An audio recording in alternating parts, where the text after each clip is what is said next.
noches, mi nombre es Carmen McEvoy y esta es nuestra primera entrega de Mesa Compartida. Soy César Azabache y vamos a comenzar con este espacio. Carmen, tenemos El poder de las palabras de Mariano Sigman, una buena razón para hablar sobre conversaciones. Es un libro de difusión, de modo que hay que dejar en claro que no se trata de un tratado científico, se trata de un pretexto para tomar esto que además estamos ofreciendo, conversar. ¿Qué te ha parecido este texto? Me parece que es un gran intento, es un buen intento de divulgación, ¿no? Yo creo que estamos en ese momento en el que hay mucho público que quiere saber qué cosa está ocurriendo en la ciencia. Y yo creo que la ciencia, en este caso, todo el tema del cerebro, las investigaciones sobre el cerebro han llegado a un nivel increíble, por lo que un poco Mariano nos comienza a contar de lo que es posible hacer. Y yo creo que esto, para el caso de la historia, puede servir para entrar en el tema de la conversación, que es un elemento importantísimo que nace con los griegos, ¿no? Con el tema de la filosofía, de los banquetes donde ellos se reúnen a conversar, ¿no? Y que nos remite al gran tema que nos interesa a nosotros en este momento tan importante de nuestra historia, que es la memoria. Déjame marcar una primera construcción que me conmueve en esto: el esfuerzo por la difusión. Exacto. En realidad el formato del libro es muy simple, es un libro que puede ser leído por cualquier persona, pero Mariano Sigman es un neurocientífico y si uno lo googlea, si uno lo busca en YouTube, va a encontrar muchísimo material en el que él se sienta, en un espacio como este, a intentar lograr que las personas comprendan cómo funcionan sus ideas, sus palabras y esto que parece una consigna moral, cómo conversar constituye el pensamiento y ayuda a tomar decisiones. Difusión, ¿qué te provoca este sentido de hacer las cosas para que los demás tengan herramientas para Exacto. también hacer cosas? Exactamente, es un libro que a mí, por ejemplo, un concepto que me pareció muy interesante es el concepto del cablerío cerebral, ¿no? Que hay un cablerío, ¿no? Y este cablerío es responsable de muchas de nuestras funciones, es responsable de las emociones, es responsable de la organización de tu vida, de cómo la vas, digamos, poniendo en secuencia, es responsable de tu razonamiento, ¿no? Entonces como que te comienza a poner una suerte de sistema y como tú muy bien dices, cómo la conversación tiene un efecto no solamente en la clarificación de las ideas, ¿no? Que yo creo que ahí hay un tema fundamental, que conversando en esta suerte de intercambio, lo que los norteamericanos llaman el brainstorming, ¿no? El brainstorming es posible, como dice él, llevar estas ideas a una suerte de habitáculo, ¿no? Y en este habitáculo tú vas a ponerle un poco el sonido que tú quieres para ciertas emociones, vas a poder entender la relación entre las cosas. Entonces es como tú dices, un instrumental que se nos da sin necesidad de leer grandes tratados de neurociencia para nuestra cotidianidad, ¿no? Hay una cosa que me conmovió, ¿no? Hay libros que hay que leer desde el final. En el epílogo, el espejo de Feynman, se llama el epílogo de ese trabajo de Sigman, él cuenta la experiencia de Feynman, un profesor, que termina diciendo en alguna clase que no es que él tenga las ideas claras y por eso sus clases son buenas, sino que él da buenas clases y por eso tiene las ideas claras. De varias maneras sugiere la idea, creo, que tiene más sentido pensar en conversar no como un espacio para convencer a alguien de cosas de las que uno está convencido, sino como un espacio en el que se construye el pensamiento que luego puede ser confirmado. ¿Encuentras un espacio para fundar esto como esquema? Por supuesto, y él, no sé si recuerdas que él nos trae a colación a Michel de Montaigne, ¿no? Claro. Y Michel de Montaigne es este tipo brillante que inventa el ensayo, ¿no? El ensayo, ¿en qué momento lo inventa? Cuando está pues Francia en unas guerras religiosas impresionantes, hay violencia afuera, y él convoca a los amigos a conversar, y en esas conversaciones surge la noción del ensayo, que es ensayar tu pensamiento, ¿no? Tú cuando escribes, tú no estás tratando de convencerte de nada, sino que las ideas van a ir un poco desenvolviéndose. Yo me acuerdo que leí hace mucho tiempo, no me acuerdo, creo que era Pocock, que es un teórico del republicanismo, que a él le gustaba escribir, porque él sentía que al escribir era como una madeja que él la iba, digamos, iba desmadejando las ideas, ¿no? Entonces, ese acto físico está relacionado con cómo opera el cerebro, ¿no? Entonces, volviendo a lo que tú dices de este profesor, lo que se produce, y es un poco lo que yo también hago en mis clases, yo no voy con, cada clase mía es diferente. O sea, yo no voy con un PowerPoint, yo me siento y cada clase va a tener algún tipo de objetivo, ¿no? Que los estudiantes van a comenzar a descubrir entre ellos y iniciamos una conversación. A mí me gusta mucho la conversación en la clase. Entonces yo creo que lo que tú dices, que el profesor llega y se va a sorprender. Él se va a sorprender a sí mismo y va a sorprender a sus estudiantes. Es maravilloso cómo incluso desde la neurociencia tú puedes empezar a recuperar contenidos éticos, ¿no? El propio título del libro es complejo. El poder de las palabras. Poder, palabras. Suena bastante unilateral. Pero el subtítulo es cómo cambiar tu cerebro y tu vida conversando. Conversando. Hay alguien frente a ti. Es dialógico. Exacto. Entonces, al mismo tiempo, el ensayo presenta un cerebro que se construye, pero una otredad. Exacto. Un colectivo con el que se interactúa y es una invitación enorme a cambiar el modo en que nos paramos frente a ese colectivo. ¿No encuentras en eso también una manera de redefinir nuestras relaciones de poder y de amor? Exactamente, exactamente.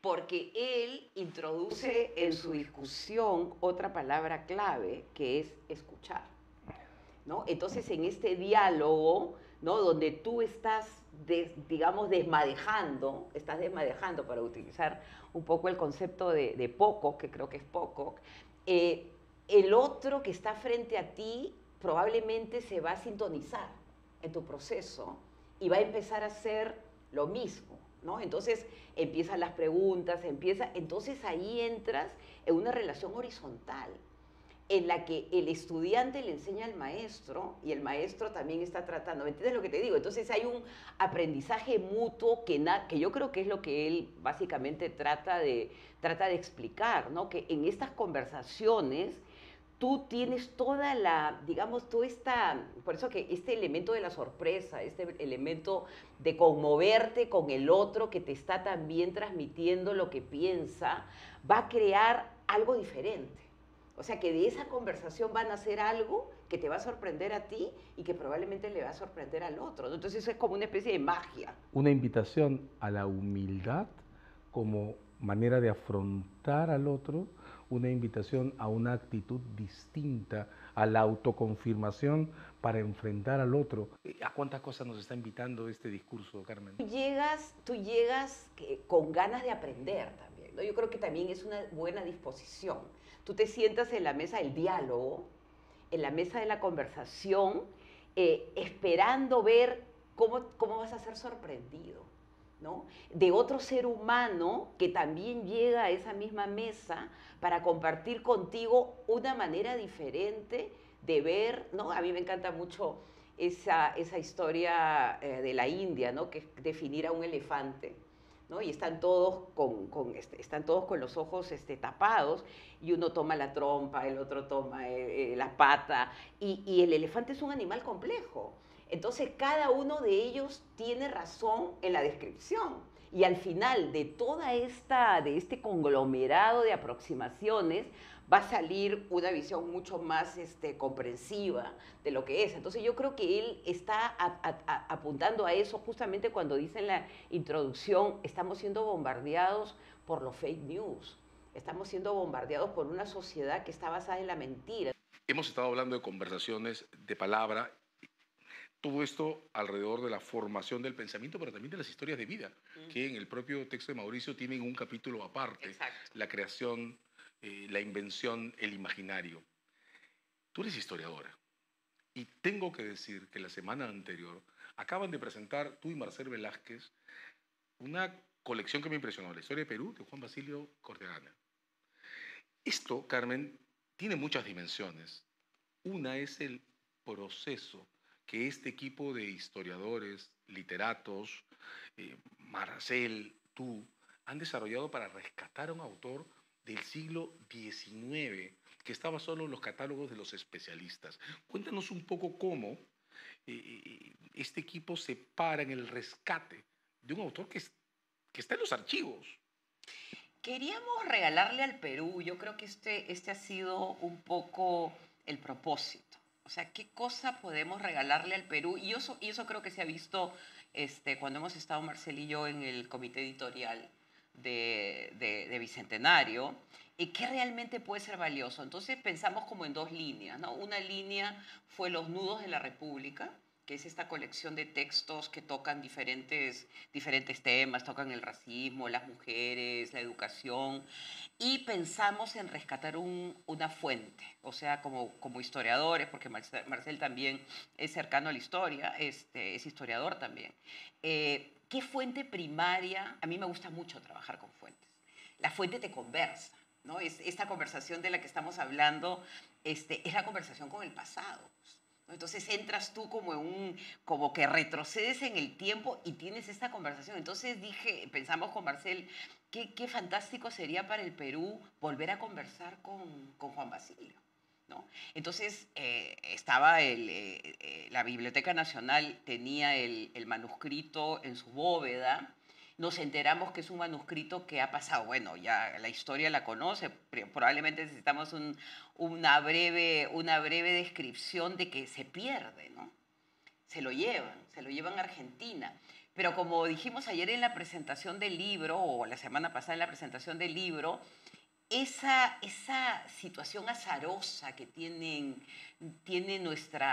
digamos, nuestro devenir en el tiempo, y que también ocurre con nuestras fuentes, un poco lo de Pardo es notable, ¿no? Que se pierden las cartas, que aparecen volando en chorrillos. En este caso va a Argentina y se libra del incendio de la Biblioteca Nacional. De modo que fue un viaje salvífico. Es un viaje de Salvador. Entonces después el mismo Basadre compra una colección y en la colección aparece Juan Basilio. Entonces cuando detectamos que esta era la fuente y la comenzamos a trabajar, nos dimos cuenta que habíamos dado en el clavo.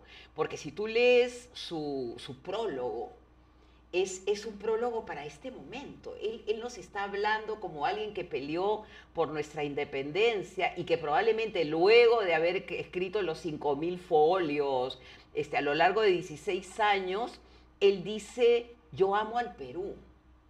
Número uno, yo voy a confrontar al tiempo que todo lo destruye, ¿no? Él sabe de que esta historia que él está contando se la lleva el tiempo, como lo sabemos los humanos, o sea, el tiempo es devorador. Y lo tercero, que es lo más conmovedor, es el Perú sobrevivirá hasta el fin, hasta el fin del mundo. ¿No? Entonces, en esa pequeña fórmula nos está dando una suerte de antídoto, ¿no? Para esa sensación que tenemos, que todo se disuelve, que todo termina. O sea, un veterano de Ayacucho que vio a sus camaradas morir, porque ahí hace la lista de los que murieron, te cuenta cómo fueron las batallas, y ha visto todo lo que nosotros como historiadores conocemos, la anarquía, el derrumbe del Estado guanero, las guerras civiles. Al final dice, el Perú sobrevivirá hasta el fin del mundo. Entonces hay que seguirle un poco su optimismo a Juan Basilio. ¿Sabes qué me ha impresionado además? Que dos personas fuertemente ligadas a la academia, tú y Marcel, le presten todo este esfuerzo, creo que eso es significante, a lo que es un testimonio. Digamos, y en la presentación de la Universidad Católica, la que hicieron la semana pasada, hubo alguien en el público que preguntaba, y me pareció una pregunta totalmente inoportuna, ¿cuál es el aporte y la ubicación historiográfica de Juan Basilio Cordegana en la formación de la ciencia histórica? Y la respuesta de ustedes me encantó. Este es un testimonio.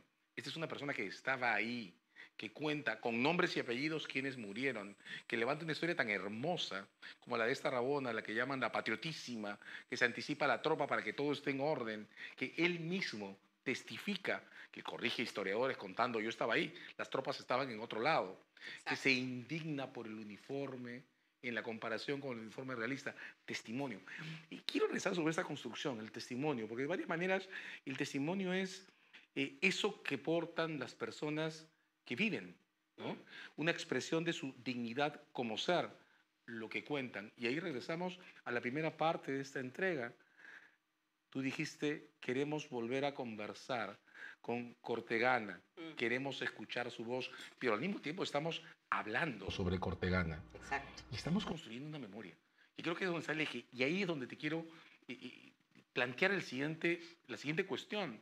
¿Estamos hablando solo de conversar para convencernos? ¿De conversar para pensar? ¿O también de conversar para construir nuestra memoria viva?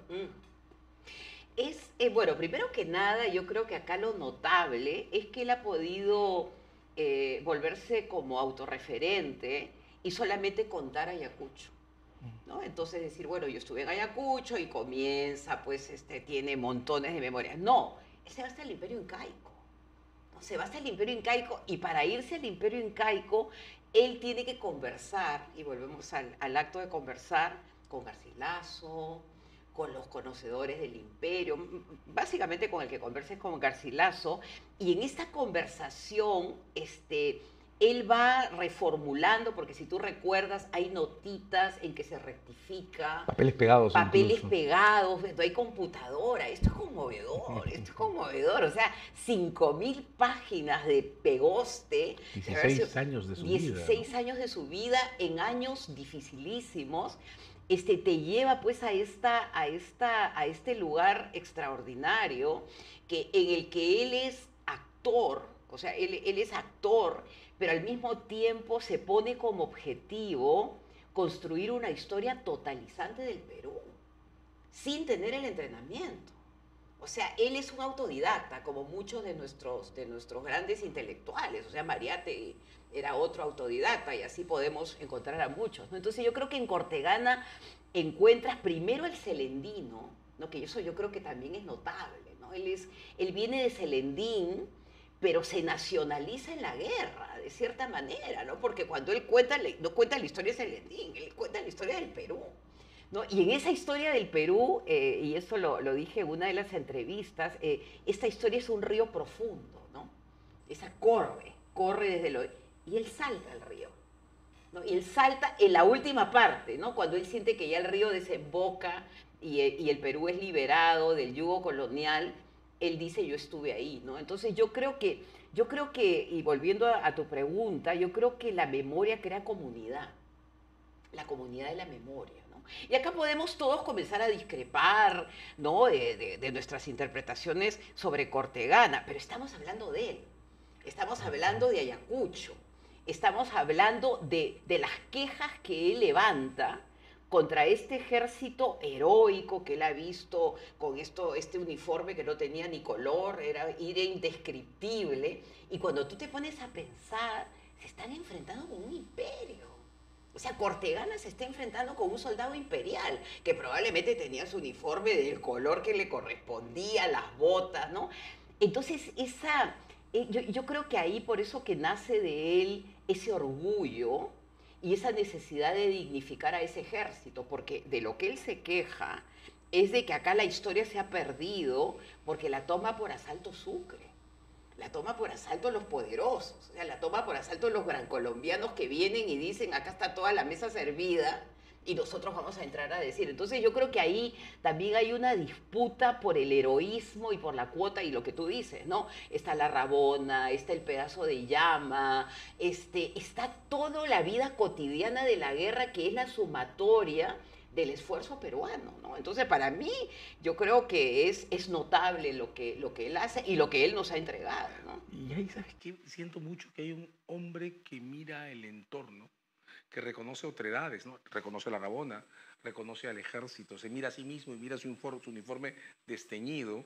Como dices tú, dialoga con el pasado, con Garcilaso, pero no se pone encima de la historia. ¿No? Es una historia. Y ahí viene el tema final que quiero proponerte. ¿Qué debemos hacer, Carmen? ¿Construir una historia o reconocernos en nuestras múltiples historias Exacto. que dialogan en coros? Exacto, y hay algo más que me parece, antes de contestar tu pregunta, que me parece notable en este tema de la horizontalidad. Él corrige a Cócrates, ¿no? Él corrige al inglés que viene del imperio, ¿no? Y que se supone tiene un papel protagónico, y dice, no, no, no, un momentito. O sea, Cócrates dice que estamos a la izquierda, no, nosotros estábamos, ¿me entiendes? O sea, en esta conversación todos tienen derecho a dar su opinión e incluso corregir a personajes que pueden sentirse superiores en el relato, ¿no? El relato como tú decías, o sea, no solamente que te vuelve humilde, sino que te da la capacidad de tú también tomar la palabra, ¿no? Y lo que tú dices de nuestras historias. Yo creo que acá en el caso de Cortegana, él nunca se olvida de Celendín, ¿no? Entonces a mí lo que me gusta en esta historia es que la intersección se va a dar entre la patria chica y la patria grande, ¿no? Entonces yo creo que nosotros, si es posible, tenemos que comenzar a construir esas historias desde la Amazonía, desde la frontera de Tacna, desde lo que ellos sentían al estar cautivos, pero al mismo tiempo es este contrapunto con el Perú, ¿no? Que es un poco lo que hace Basadre. O sea, yo creo que Basadre nos da una gran lección de la Tacna cautiva, que le duele. Y él piensa que es posible liberar, así como Tacna se libera y lo sorprende a él. Él cree que el Perú, si logra pues remontar el abismo social y el estado empírico, también se puede liberar. Yo creo que acá hay un tema, y permíteme ya con esto terminar, que es el tema de la libertad. Es el gran tema. Somos libres, seámoslo siempre. Eso es nuestro himno. Entonces, esa búsqueda de la libertad puede ir, digamos, permeando todas estas múltiples historias, porque en el fondo se van a encontrar ahí, ¿no? En la búsqueda de la libertad. ¿Qué significa ser un hombre libre en la Amazonía? Bueno, estar mirando tus árboles, ¿no? La naturaleza. ¿Qué significa ser libre en el Callao mío? Mirar al mar. ¿Qué significa ser libre en el Ande? No sé, quedarte consternada entre la belleza de esos cerros cubiertos de nieve. Entonces, yo creo que eso nos va a ir nutriendo en esta gran conversación que yo creo que nos merecemos, ¿no? Y que debería ser el próximo paso en esta crisis que estamos viviendo. Carmen, hemos transitado por la palabra, por el diálogo, la conversación, y hemos encontrado a un autor que rescataron ustedes de un anaquel. Efectivamente, todo el tema de la memoria, y tenemos muchísimos más temas que vamos a conversar y los esperamos en 2 semanas. Muchísimas gracias y buenas noches.